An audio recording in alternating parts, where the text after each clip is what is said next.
আসসালামু আলাইকুম। আমি নুসরাত জাহান বলছি। SSC 25 batch.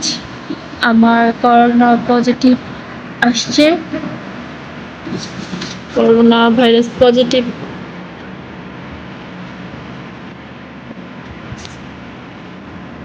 26 তারিখ থেকে আমার পরীক্ষা, বাট করোনা তো বাড়তেছে ধীরে ধীরে। আমার মতো অনেক শিক্ষার্থী এভাবে আক্রান্ত হইতেছে। আমরা কেমনে পরীক্ষা দিব? আমাদের একটা বছর লস হয়ে যাবে।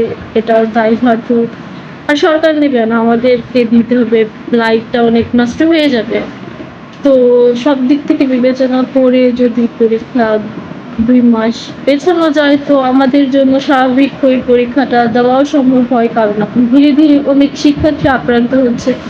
আমরা এই করোনা অবস্থায় যদি পরীক্ষা হলে যাই তো আরো ধীরে ধীরে আরো বেশি বাড়ে যাবে, সবাই আক্রান্ত হয়ে যাবে আমাদের সংস্পর্শে এসে। তো এই দিকটা বিবেচনা করে যদি পরীক্ষা পেছানো যায় তো সবার জন্যই ভালো হয়। পরীক্ষা বাতিল করাতে চাইতেছি না, তো পরীক্ষা যেন পেছায়।